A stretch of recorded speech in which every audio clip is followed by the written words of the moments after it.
दोस्तों 1 फरवरी को finance minister Nirmala Sitharaman budget पेश करने वाली है। यहाँ पर ये देखा जा रहा है कि इस बार लोगों में काफी आक्रोश है।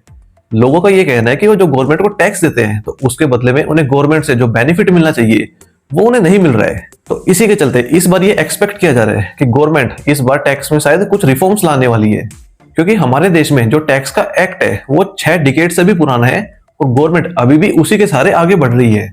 इनकम टैक्स पेयर्स को इस बजट में अपनी कुछ उम्मीदें पूरी होने का भरोसा है। इसकी वजह यह है कि इकोनॉमिस्ट और इंडस्ट्रीज के रिप्रेजेंटेटिव्स ने सरकार को कंजप्शन बढ़ाने की सलाह दी है। माना जा रहा है कि सरकार कंजप्शन बढ़ाने के लिए इनकम टैक्स में कुछ कमी करेगी, खासकर वो 15 से 20 लाख सालाना इनकम वाले लोगों को टैक्स में राहत दे सकती है। इकोनॉमिस्ट का मानना है कि मिडिल क्लास पर टैक्स का बोझ कम होने से उनके हाथों में खर्च के लिए ज्यादा पैसे बचेंगे और इससे कंजप्शन बढ़ेगा। टैक्स पेयर्स को इस बार गवर्नमेंट से 5 बड़ी उम्मीदें हैं। पहला है कि बेसिक टैक्स एग्जम्पशन की ज्यादा लिमिट। अभी इनकम टैक्स की ओल्ड रिजिम में basic tax exemption limit 2.5 lakh रुपए है और नई रिजिम में ये 3 लाख रुपए है। बेसिक टैक्स एग्जम्पशन का मतलब होता है कि जिन लोगों की इनकम इस लिमिट या इससे कम होगी उन्हें टैक्स नहीं चुकाना होगा। सरकार ने पिछले साल जुलाई में जो बजट पेश हुआ था उसमें नई टैक्स रिजिम में बेसिक एग्जम्पशन लिमिट बढ़ाकर 3 लाख रुपए कर दी थी, लेकिन उस समय ओल्ड रिजिम में कोई भी बदलाव नहीं किया गया था। टैक्स पेयर्स को उम्मीद है कि सरकार इस बार बजट में दोनों ही रिजिम में बेसिक एग्जम्पशन लिमिट को बढ़ाकर 5 लाख रुपए करेगी। इसके बाद आता है स्टैंडर्ड डिडक्शन। टैक्स पेयर्स का मानना है कि सरकार इस बजट में स्टैंडर्ड डिडक्शन भी बढ़ाएगी। अभी इनकम टैक्स की ओल्ड रिजिम और न्यू रिजिम में स्टैंडर्ड डिडक्शन अलग अलग है। न्यू रिजिम में ये 75,000 रुपए है और ओल्ड रिजिम में ये 50,000 रुपीज है। इस बार बजट में ये उम्मीद है कि स्टैंडर्ड डिडक्शन को बढ़ाकर कम से कम 1 लाख रुपए तक कर दिया जाएगा। ओल्ड रिजिम में इसे 50,000 से बढ़ाकर 75,000 रुपए तक किया जा सकता है। यहाँ पर यह समझना जरूरी है कि स्टैंडर्ड डिडक्शन का फायदा सिर्फ नौकरी करने वाले लोगों को ही मिलता है। इसके बाद थर्ड पॉइंट में आता है सेक्शन 80C की ज्यादा लिमिट। इनकम टैक्स पेयर्स को उम्मीद है कि सरकार इनकम टैक्स एक्ट के सेक्शन 80C की लिमिट बढ़ाएगी। अभी सेक्शन 80C के तहत सालाना 1.5 लाख रुपए तक के इन्वेस्टमेंट पर डिडक्शन क्लेम करने की इजाजत है। इससे टैक्स पेयर्स की टैक्स लायबिलिटी घट जाती है। सेक्शन 80C के तहत करीब 1 दर्जन इन्वेस्टमेंट ऑप्शन आते हैं। इनमें PPF, EPF, Sukanya Samriddhi, ELSS, bank tax saving FD आते हैं। सेक्शन 80C की लिमिट 2014 के बाद से नहीं बढ़ी है, लेकिन इस दौरान रुपए की वैल्यू घटी है। इसलिए सरकार को 80C की लिमिट को बढ़ाकर कम से कम 3 लाख रुपए करने का ऐलान इस बजट में करना चाहिए। अब 80C के बाद आता है 80D। देखिए, आज के वक्त इलाज कराना काफी महंगा हो गया है। ऐसे में हेल्थ पॉलिसी खरीदना लोगों की मजबूरी बन गई है।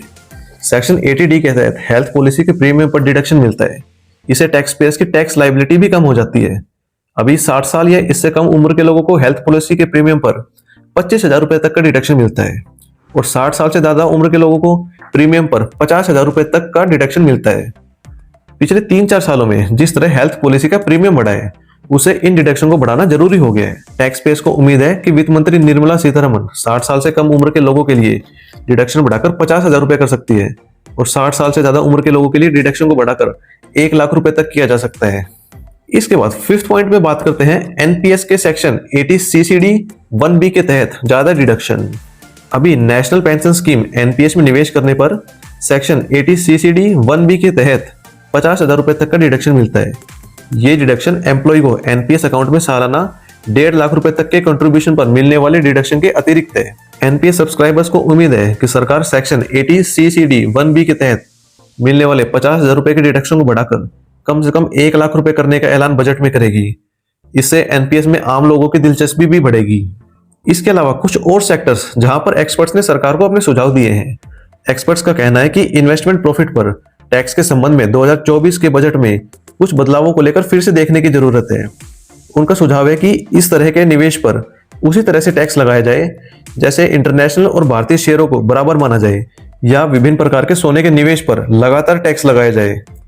उनका यह भी कहना है कि क्योंकि स्टॉक प्रॉफिट पर टैक्स बढ़ गया है, जिसमें शॉर्ट टर्म कैपिटल गेन के लिए 15% से बढ़ाकर 20% और लॉन्ग टर्म कैपिटल गेन के लिए 10% से बढ़ाकर 12.5% कर दिया गया था, इसलिए अब स्टॉक्स खरीदते और बेचते समय चुकाए जाने वाले टैक्स एसटीटी को हटा दिया जाना चाहिए। इसके बाद आता है पेट्रोल और डीजल।